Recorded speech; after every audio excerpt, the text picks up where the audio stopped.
Do I look like Weird Al when I have my hair like this? Sometimes I see it in the viewfinder and I'm like, you look like Weird Al Yankovic. I hate it. Hi guys, welcome back to my channel. If you are new here, hi, hello, welcome. I'm Sherrilyn and I'm so glad you found me. If you're not new here, welcome back. Thank you for joining me on our true crime wine, not Wednesday because I'm late. Friday? I hope it's Friday, guys. Whatever day it is, thank you for coming back and hanging out with me. You guys mean so much to me. I look forward to seeing you every week. I miss you terribly when I miss uploads or I'm late for them. With that being said, I know some people don't wait till the end of the video, but I will be missing next week. I just need to reset after the research on this case and all of the Halloween content that I've been trying to pump out.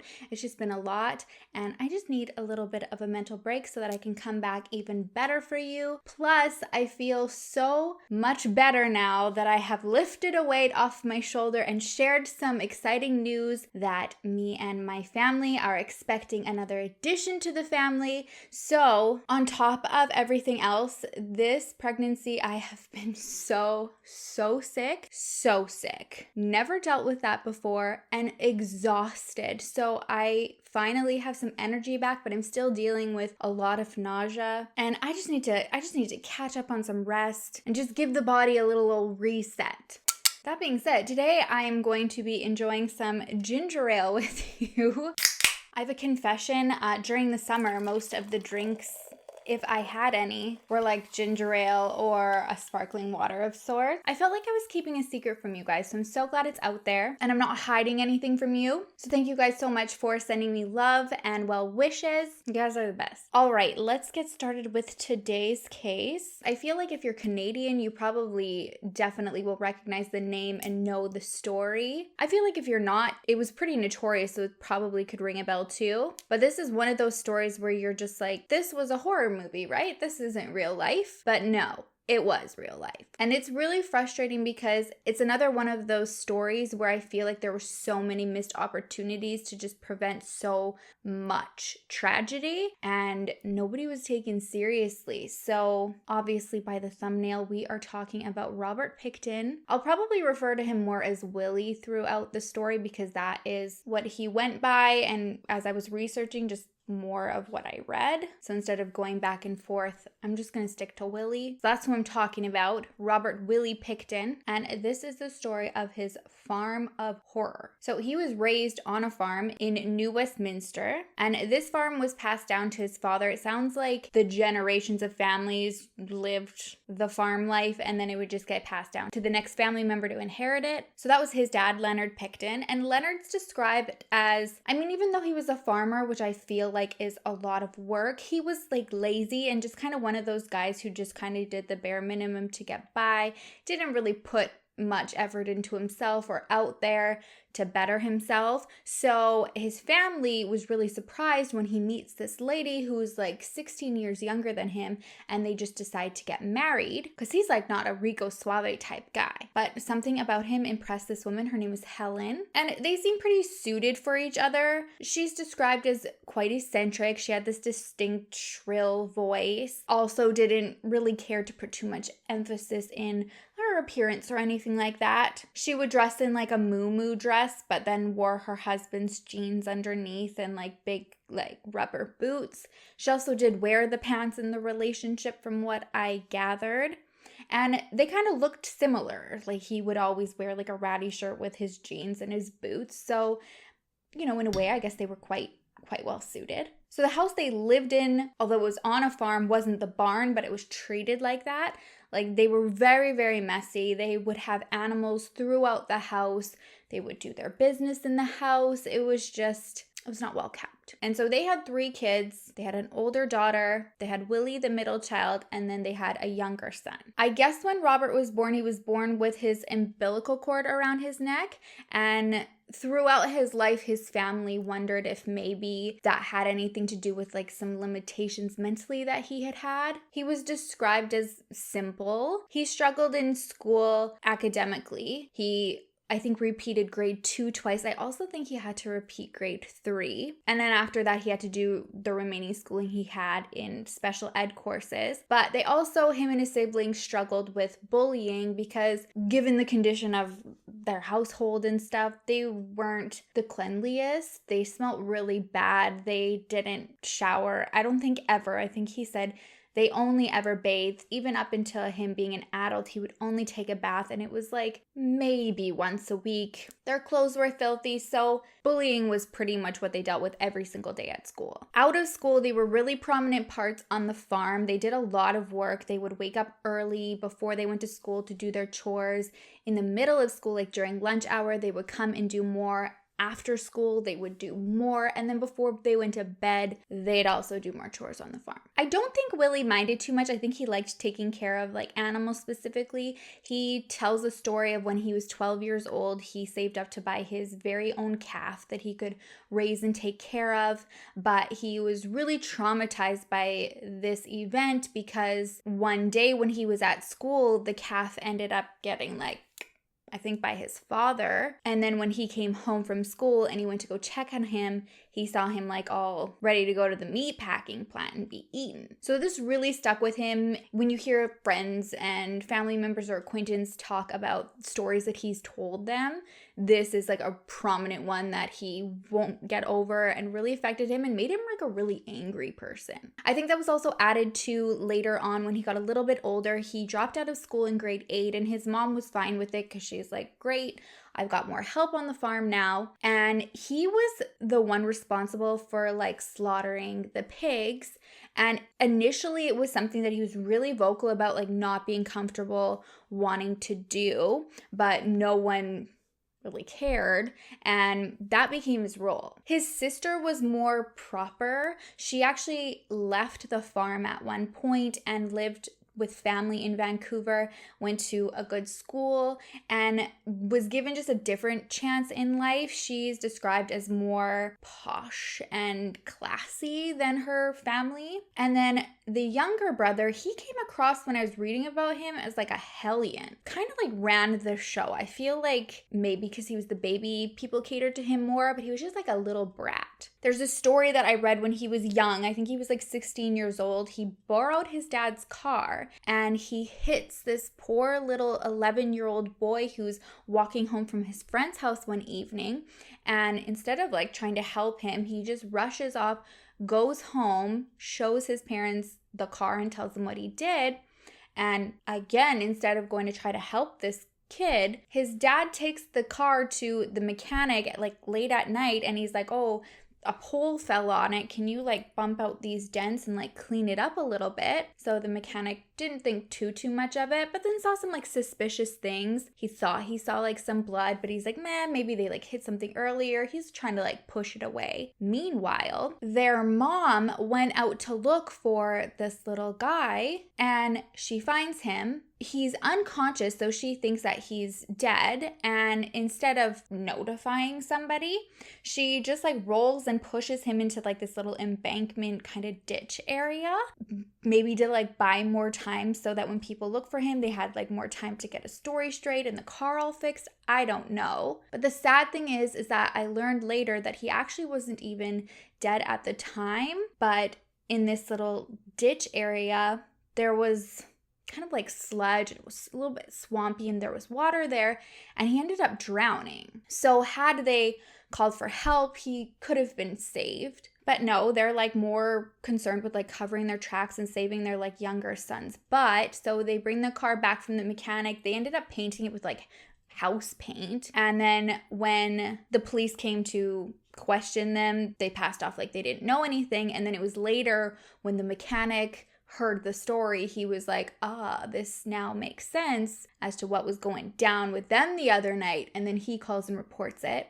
And all that really ended up happening was, I think their son got like 4 years probation and lost his license for a little bit. Like really a slap on the wrist. So to me, he was definitely the brattier one, and Willie was described as very kind. He was more giving and generous, and not so much a bad seed like his brother. His brother was the one who would roll with like rowdy crowds. Willie kept a lot to himself. He didn't drink. He wasn't a partier. For his hobby, he would write to pen pals. He liked to write to women. I guess at one point he was engaged to a woman that he was writing with in the States, but with like distance and stuff, it didn't work out. And I think they only met each other like one time. He did try the whole engagement thing again when he proposed to his sister-in-law after her and his brother split, but she said no. And that, I think, was really it. So I think Willie just expected to be alone and just live his life on the farm, take care of his family, take care of his parents. And then in the late 70s, he had like a bunch of back-to-back blows. His dad passed away. There was a fire in the farm where something like 600 pigs had died. And then his mom was diagnosed with cancer and died a year after that. And although she was clearly a piece of work, didn't make the best judgment calls, she was really close with Willie. He referred to their relationship as being two peas in a pod, so he initially was having a really tough time. And then he sees the will that she left, and he realizes that she left a large portion of money for his siblings to have immediate access to. He also had some money left for him. However, his siblings were responsible for like keeping an eye on it until he was 40 years old. So they had access to theirs right away, but she wouldn't let Willie have his until he was much older. She also left the farm to all three siblings. I don't think that upset him as much as him not having access to the same funds that his siblings did. That really, really upset him. So there's starting to be a shift in him where people used to think he was very generous and really kind. Now people who were hanging around the farm a lot started to get uncomfortable with him. He started showing this like different side where he'd be a little bit of a loose cannon and have a temper. So anyone who visited the farm started to keep their distance from him. They said he was just creeping them out. It's actually surprising how many people hung around this farm. There was always people primarily hanging out with his brother there, but the farm was a disaster. Like it was a nightmare. It looked like a horror movie. There was just like old, broken down vehicles everywhere, rusted machinery, like heaps and piles of dirt. The whole place just reeked. It smelled so bad.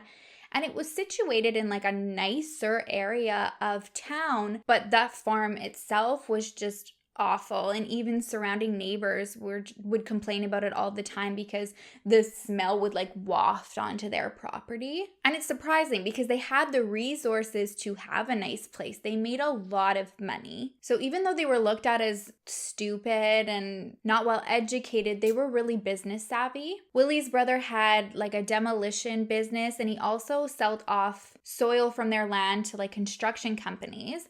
And then what ended up happening was, as the area started to develop, the Picktons had so much land that they would sell off small areas of it to developers, and they made like millions. So they were really wealthy. Now, around this time, off of the farm, there's an area in Vancouver called the Downtown East Side, and people were noticing like a surge of women going missing. I think from like 1979 to 1993, there was like 15 women who had gone missing and were unaccounted for. The majority of them lived on the streets, and this area is described as just like a desperate area. It's home to people who are dealing with drug addiction. It's home to sex workers. And the tragic part about this story is that so many women who end up on the Downtown East Side, they're running away from situations that they felt were more unsafe than living on the streets. That's not all of them, though. I mean, there are a lot of women who find themselves in situations where they came from very loving homes. One woman, for instance, came from, a typical upbringing. She grew up in a good house. She was very good looking. She married young, and she loved her husband very much. Unfortunately, he dealt with mental health issues, and not long after they had gotten married, he committed suicide in front of her. And it was something that just affected her so badly that she just turned to drugs to numb the pain. And then that led to her getting so addicted that she turned to live on the streets. And like so many of these situations, her family was so desperate for her to, get out of it and come back home. I guess one day she called her parents and she said she was going to be home for Christmas. She felt like she was just at her wit's end. It was time for her to make a change in her life. And sadly, when it came to Christmas, she never showed up. And she became a statistic. She became the 16th woman that was missing. Back on the Pickton farm, it wasn't really a secret that Willie was familiar with the downtown east side. He knew his way around the streets. He was very comfortable picking up dates. And he would often meet women at a place called the Astoria. It was like a low-income hotel bar. So he liked to frequent there. He never drank. He always drank 7-Up. But he would always pay for the women that he was with to get drunk or to use. And then he would bring them back on the farm. And I think people, obviously had an idea of where he was finding these women to bring back. Around this time, he and his brother had a falling out. I don't think it had anything to do with that lifestyle. But regardless, his brother kicked him out of the farmhouse. And then he bought a trailer and just parked it on the back of the property, and that's where he lived. I feel like that made his abilities to be more private and hidden obviously a lot better, and more women conveniently started going missing. Unfortunately, what was happening as far as them being reported is that when their family or friends or people who became their family and friends on the street reported these women, the police didn't really take it seriously. Unfortunately, just because of the lifestyle they were living, they felt like they weren't even missing, that there's a possibility they just kind of got up, left, got sick of the living situation they were in, and they are living somewhere else in the country. They didn't even want to consider that there was any foul play. And then when people would suggest maybe a serial killer, they even further put their blinders up. They were like, absolutely not. Again, there's no proof that anyone's even gone besides being gone on their own will. And then what happens is there's a number of women who are found. They weren't part of the group of missing women, but their bodies were found. So it led any form of investigator to feel like, see, these women obviously encountered some foul play. The other ones, we would have found if somebody else was involved. So they were focusing on the women who were found. Again, no one wanted to go the serial killer route, although at one point they did consider the Green River Killer, but they weren't sure if there was more than one person, it was two different people, it was people working together. They had no idea. And then Willie's name started coming up between friends who were like, he goes out there a lot. Do you think he's the guy? And then a woman calls and she reports an incident with Willie where she escaped from his truck and said that he tried to attack her. Allegedly, the police did follow up with it, talked to Willie, didn't see much of a concern, and it didn't go anywhere though. So obviously there's a mixture of them being really unequipped, and I think just not even wanting to consider all of these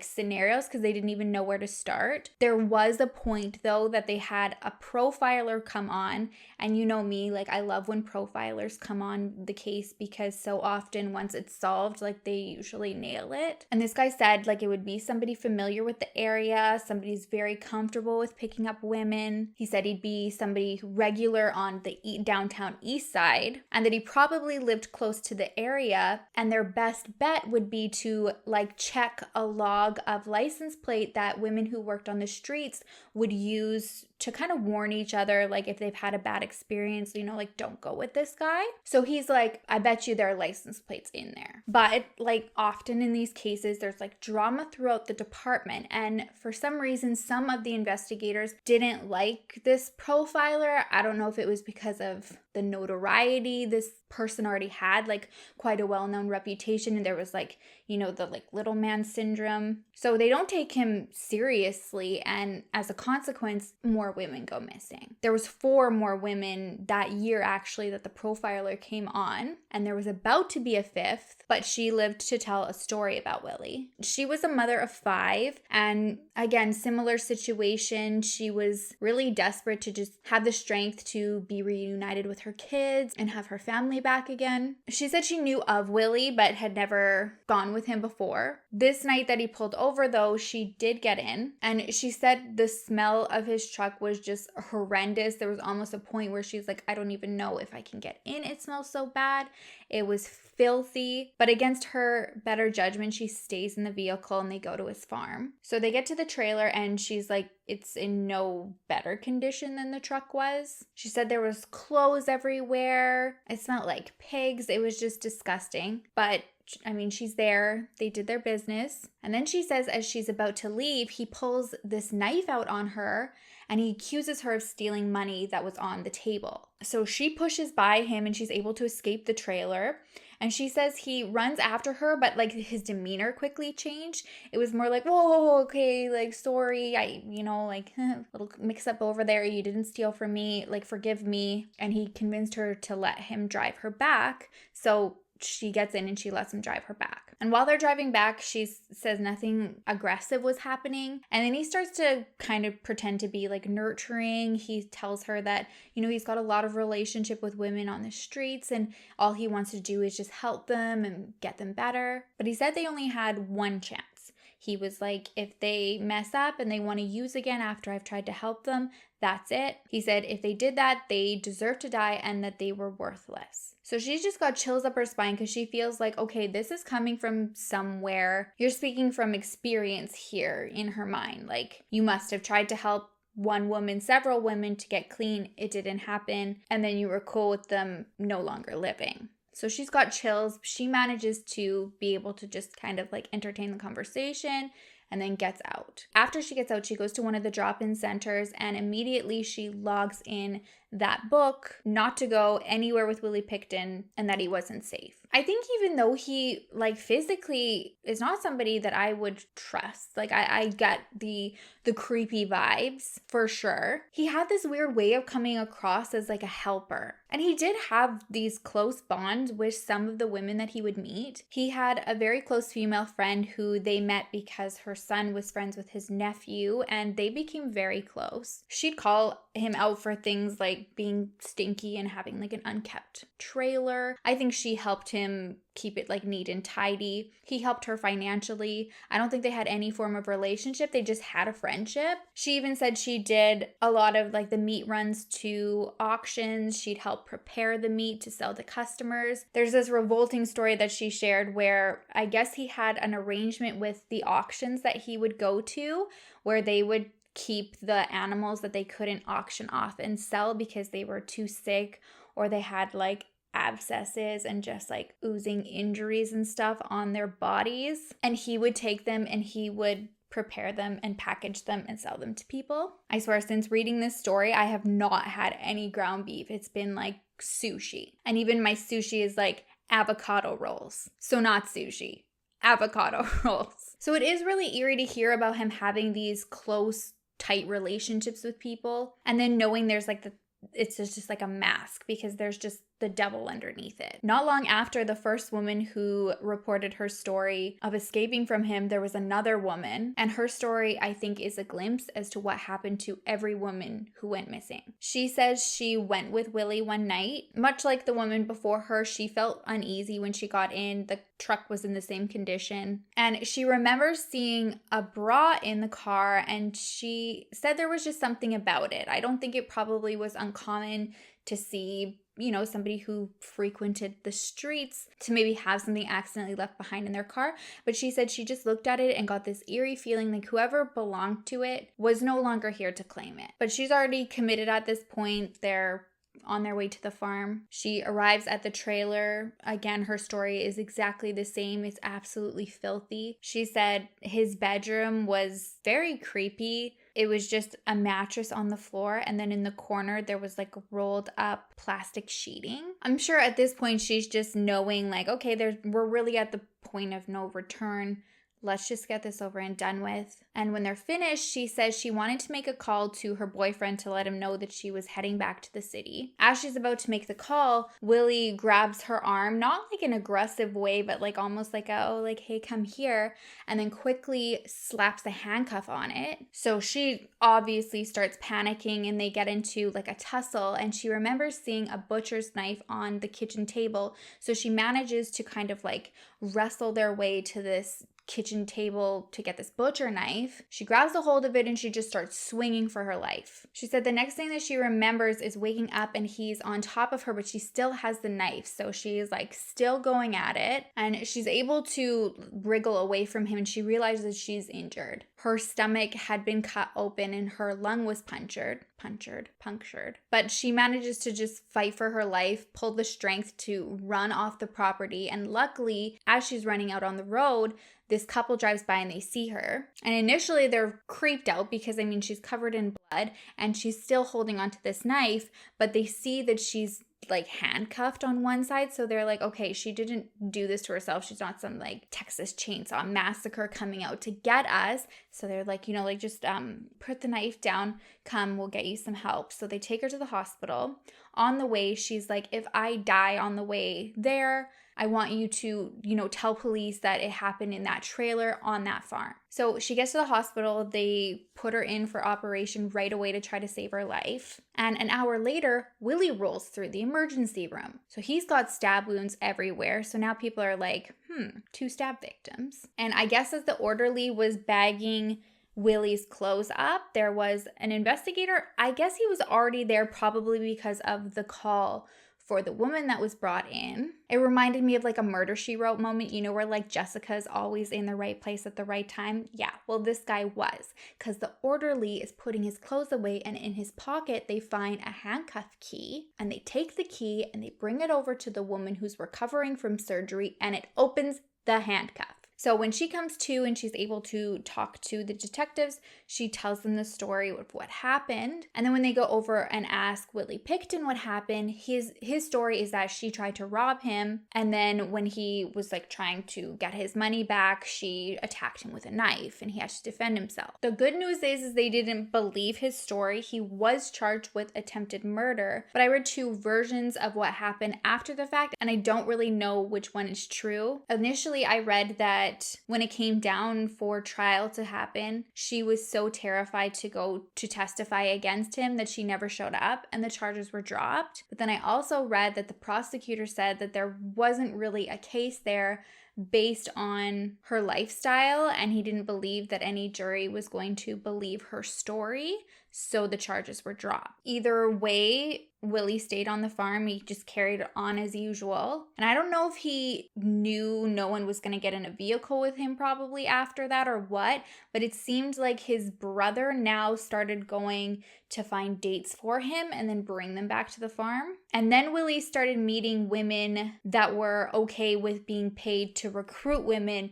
and bring them back on the farm. And that's tough for me because there's specifically a time where one of the women who Willie had recruited as, like a friend of his to find friends to bring back with them, they were aware that when they left the farm, the person they brought wasn't leaving with them. And there's a part of me that just understands that having an addiction just makes you so sick and makes you do things that you absolutely normally wouldn't do. So it's tough because there were those women who just completely turned a blind eye and just carried on business as per usual. Although there were others who I don't think knew what they were doing. And then when it came down to it, when they were like, I actually have not seen that person since that night, they went to report it, but they were just never taken seriously because of the life that they were living. I really wish that I could tell every woman's story that I learned about, because they were real people. They had real families. They had children. They had dreams. They had aspirations. A lot of them were funny. They were caring. They loved Christmas. They got excited to dress up for Halloween. So I highly recommend reading the book On the Farm. There is so much in that book that tells these personal stories, and it just brings them to life, and it makes me wish that I could just share every single one of them. The sad thing is there were literally that many that were taken. So despite more and more and more and more women going missing, by 1998 there were 48 women missing. But for some reason, the police still at this point were refusing to connect a serial killer to this. Even with more of his acquaintances calling tip lines and dropping Willie's name as maybe someone they want to check out, nothing happened. And then another 6 names were added to the list. So around this time, Willie gets a roommate. She was a woman who needed a job, so she was hired to just do some odd jobs around the farm. Surprisingly, it was actually quite normal for him to have guests stay in his trailer with him. There was even another gentleman that was staying in the trailer with him and this other female roommate at the same time. And he says he and Willie got pretty close. And then one night he said that Willie asked him if he wanted to go down to the downtown east side and pick up some dates. And the friend said, like, no, I'm not really interested in doing that. And then he said, out of nowhere, Willie started telling him a story. And he's like, do you know what I like to do with these dates? And he says he like reaches down to the side of his bed and he pulls out almost like this wire contraption with like pieces of like wood at the end. There's a name for this. I know that there is. Isn't it called like a grotto or something? No, that's in the Playboy Mansion. It's something similar. Anyways, he says that he pulls out this thing and he says he picks them up from downtown and he lures them to the farm with money and drugs. And once they're there and they do their deed, he grabs the handcuffs, he handcuffs them, he comes behind them, and he strangles them. He then tells him that he would take them to the barn, he would hang them, and essentially he would act as if he were preparing an animal for meat packing. And then he finishes with, and you know, since pigs will eat anything, he'd let them eat what they wanted to, and then anything left over, he would dispose it into the barrels that he would use for the animals, and that disposal would go to the waste plant. So this guy is just like, what the? Did you just share? But again, it's like Willie knew to just target these people who were in such helpless situations that they're forced to just trust and stay with him. Like they don't have other situations, other homes, other places to go. So he doesn't report it. Initially, he doesn't say anything. And then just for, I think, good measure on Willie's part, he actually sends these guys to the trailer and they accuse this guy of stealing tools or something like that. And they beat the crap out of him. And he deep down is like, it was a message not to talk. So he left the farm and he never went back. And then Willie's female roommate, who was still there at the time, also has a horrifying experience with Willie. And it basically proves that this previous roommate was telling the truth because she saw it all go down. Her story is that she went with Willie to drop off some money for a friend. They ended up stopping in at the Astoria and having some drinks. She ended up buying some drugs, and on their way back home, Willie asked, you know, would it be okay if I stopped and picked up a woman to bring with us? And she was like, no, it's fine, you know, do what you gotta do. So they pull over and they find a woman, and she didn't completely seem uneasy, but she saw that there was another female in the truck, and so she was like, well, are you going there too? And she was like, yeah, I live there, I'm gonna be there. So she was like, okay, well, if you're going, I'll go. So they get back to the trailer, they hang out for a bit. Willie and this woman go to the bedroom. The roommate goes to her room, and then she says she hears like a faint scream, but she's not really sure if it was anything or just like her mind. And then she's just got this like gut feeling to go and look outside. So she looks around the trailer and there's no one there. Willie and this woman are gone. She goes to the porch of the trailer and she sees that the barn light is on in the area of like where Willie would slaughter the pigs. So she says something in her just made her walk to the barn, and she gets to the barn and she opens up the door, and she says just in her peripheral, all she sees is just like feet dangling in front of her. She said she didn't want to look, but she basically saw glimpses of everything that the previous roommate had said Willie described to him. So for some reason, she manages to calm him enough to make him feel confident that she's not going to say anything. She said that not long after that, she did leave the farm. She didn't report it. She said because she was scared of what he might do, although I feel like it should be known that she did blackmail him for some time. So there was a benefit for her to not say something, I guess. So even though these two roommates weren't the ones to contact police with what they had seen and heard, it did seem like around that time there was going to be a moment where Willie was going to be arrested because his name kept coming up from like other acquaintances. So for a brief time, there was actually surveillance that was run against him to see if like anything would come up that would justify them getting a search warrant, but they don't find anything. And then they realize they have his DNA on file because of his previous arrest. So they use that to run against the DNA that was found on the 3 women who were found. Because at this point, they're still trying to group the women who were found to the women that were missing, and the DNA comes back and there's no match. So they eliminate him, and then they just issue these statements that are like, hey, stop with the serial killer theory. We still don't even have proof that these women aren't even alive. But I mean, we've got a pattern here. Every time they like turn things down, more women go missing. One even goes missing 4 days before the Picktons had this huge party on their farm. They had built this like kind of like a community hall bar hangout on the farm, and they called it Piggy Palace.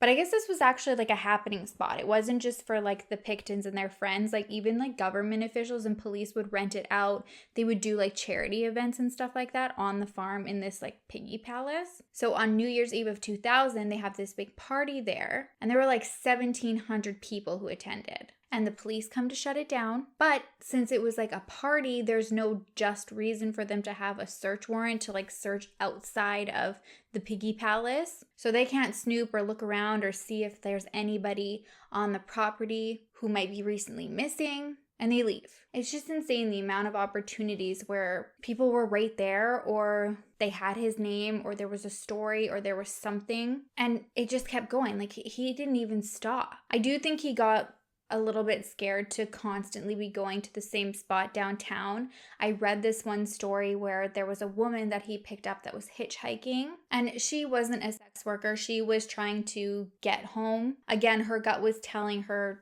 not to get in the car, but she was like, I'm not really going that far. So she said she got in. Willie introduced himself as Willie, made some small talk, and then she started to panic when he passed her exit. So she's like, hey, that's my exit. Like, you have to turn around. And he just kind of like laughed it off. He's like, oh, I'm just gonna kind of go back around. Don't worry. Like, I know where I'm going. And as they just like keep moving further away from where she needs to go, she starts to panic. She looks to escape out of the vehicle, and there's no damn door handle. So she starts like fidgeting around in her purse. She's like, okay, there's got to be something in here. I need to get the hell out of this freaking vehicle. And she finds a pencil. So she grabs the pencil and she just stabs him in the neck. You figure the amount of times this man has been stabbed and attacked, and just like how horrible he is, he'd finally just go. But no, although she is able to escape, she crawls over him, she busts out on his side of the vehicle, and she just starts running for her life. And she says he gets out of the car and he doesn't go after her. He just creepily starts like laughing, like, oh, like, nice try. Good old pencil in the neck. It's a regular Tuesday for me. So she gets to this gas station. She's freaking out. The gas station attendant helps her. He calls the police. The police come. And I guess before they even like start to look for this vehicle that she's describing, they run her identification, and she had a record. And the cop comes back and he's like, well, I mean, you do have a record, but for now I'm gonna go look. Basically, like, I know, you got a record, so you're welcome that I'm gonna go look. So he leaves her there and then never follows up again, never follows up with any of the witnesses at the gas station. And there's no record of who this cop was or a report being made and filed that matches her story. So I don't even know if anything was ever done. And after that attack, 3 more women go missing that year. Finally, though, at this point, investigators put together like a team. They call it Project Even-Handed. And they just start kind of charting everything and making different types of timelines. They want to make sure that these women are actually missing. They want to make sure that they're just not Jane Does who had passed away and were never identified and recovered. So it's a good intention and on the right track, but it takes so much time. So sadly, more women are going missing. And then there's this domestic call that comes into the police that changes everything. This call came from a fella named Scott, and he and his wife were in a heated argument. So the police come, and as they're talking and trying to, diffuse the situation, one of them builds like a bond and a little bit of a rapport with Scott. And Scott says that he wants his number before he leaves because he wants to talk to him about a lead on a case that probably will help him. And he's in a little bit of a desperate situation. He needs some money. So he's hopeful that like his tip is going to help him, make a little bit of money for providing it. And it's like a win-win situation. So the cop gives him his info. He's like hoping it's going to be this big drug bust. It's not. It was like a very minor lead, and the police weren't interested. So then Scott's like, well, I know somebody who has some illegal weapons on their property. He told them that he knew someone named Willie Pickton who had 3 guns in his trailer. So now, based on the fact that he had records for having, previous run-ins with the law, they're able to get a search warrant. So as they're putting that together, one of the members of Project Even-Handed overhears, like something's gonna go down on the Pickton farm, and he's like, yo, I need to tag along because if I see something there that's suspicious for my team, this guy's name has come up on a few reports that could be linked to these missing women we're working on. So he's allowed to tag along, and on February 5th, 2002, they go to the Pickton farm. I guess they have to wait for Willie to come home, and then when he does, they just bust through the door. They arrest him for the guns that they did find in his trailer. And then as they're searching through, they find like suspicious shit. They find the handcuffs that people have talked about before. They found a gun with an adult toy of sorts attached to the end of it. They find hair barrettes, they find women's shoes, and then finally they find an inhaler and a document with 2 of the missing women's names on them. Unfortunately, though, everything has to go like protocol. The warrant wasn't for that stuff, so they have to stop their search, and then they go and, say like, oh, well, this is also what was found on the property. We have reason to believe that some of these missing women are linked to him. We need another search warrant to go back. So at this point, they could only hold Willie for like 16 hours. So they let him go, but he's not allowed to go back to the farm. And now they've also got him under surveillance. So they start searching, and this is like the biggest search in Canadian history. I read that it cost like $70 million to search the land. They find jackets with bloodstains on them, a lot of purses. Finally, there is DNA that comes back from the last woman that went missing, and they are able to arrest him. So when they first bring him in, he's denying everything, as they do, but they place him in a cell that's all like wired with video camera and audio, and also a cell plant. Sounds like a plant, like a house plant, but it's an undercover cop pretending to be his cellmate. And honestly, it doesn't take Willie long at all to just open up to this guy. There's just something about him. He's just like, okay, I'm just gonna spill my guts and just let my whole life story. So he first just starts off telling him, oh, I'm here because they found like a possible link to me and these 2 missing women. Then he starts talking a lot about his childhood and his upbringing. He talks about the calf that was, taken from under him, like just everything. So then the police are hearing like, okay, well, he's just like a little chatty Cathy right now. Let's get him back in here and interview him again. So they bring him in, but he, again, is just like Stonewall. He's just not saying anything. And they're like, okay, well, we have evidence, dude. Like, how do you explain all the purses? How do you explain the inhaler with this woman's name on it? How do you explain the documents? Like, come on. And he says that he doesn't deny that there might be those things on there, but that he buys a lot of vehicles from auctions.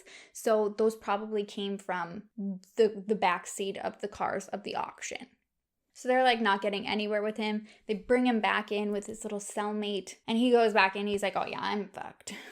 I've denied it, but they've got a lot on me, I think. And he basically says it's completely his fault because he got too sloppy, too greedy. He says that he was working to 50 women. He was trying to get the big 50, and he was on 49. But now he'll never do that because they've got DNA on him and they're never gonna let him go. He never does admit it to the police, but eventually they do find remains on the property. They found a freezer that had some limbs, a head. There were numerous bones and teeth scattered throughout the property. It's suspected that just because of the amount of years this was going on, that most of the bodies just decomposed over time. There's also the theory that the pigs also aided in that. And then there's also the speculation that some of these women had certain parts mixed in with other meat products and were sold to the public. There was even like a health issue sent out on that, so I'm sure that was on like a pretty strong speculation. He was never charged with 49 murders, although authorities believe that he was responsible for all of those. He was sentenced to life in prison without the possibility of parole for 25 years, and that's the max in Canada. So he is eligible for parole technically, even though it's a life sentence in, I think it's like 2032, or I can't remember the exact year, but it's horrifying that there's that possibility. I think he's going nowhere. I don't think there would ever be a parole board that would be like, okay, yeah, you're good to go now, Willie. I know for sure if that was going to happen, I would definitely be writing strongly worded letters. But yeah, if we ever did have the death penalty in Canada, he would definitely be somebody who was top of the list of getting it. Brings me back to my whole Jurassic Park theme park idea here. Talked about it in a few videos. We need a Jurassic Park real life theme park, and we feed the dinosaurs these people. Still waiting on funding on that, guys. We gotta make it happen. But that is it for this one today, you guys. So many missed opportunities, I feel, for this story. And my heart just goes out to these women. I mean, I have had several opportunities in my life where I've been able to volunteer with women who lived the same life as the women in this story, and it just completely shatters my heart. It's so unfortunate because this isn't the only story where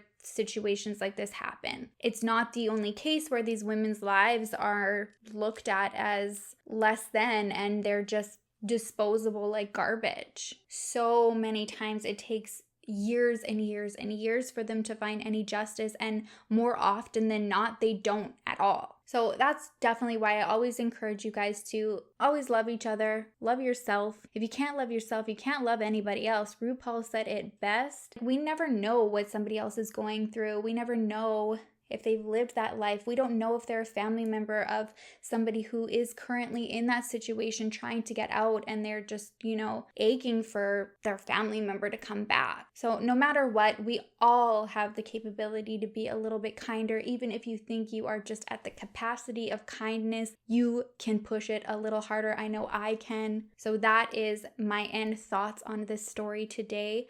Also, I would highly suggest you check out the book called Heroines by Lincoln Clark. It's basically a photo collage of a bunch of women from the downtown east side. And if you also want to read more of the people who loved a lot of these women in this story and some of their stories about them, you can find them on missingpersons.net. And I think it just helps, bring everything to life a little bit more and just focuses more on these women than anything else. Okay, you guys, that is it for me today. Thank you so much for watching. If you haven't already, please don't forget to like and subscribe. It really means the world to me. I love and I appreciate you so much. I won't see you next week, but I will see you the following Wednesday, and I will miss you terribly until then. Make sure to love each other, make sure to love yourself, and I will see you soon.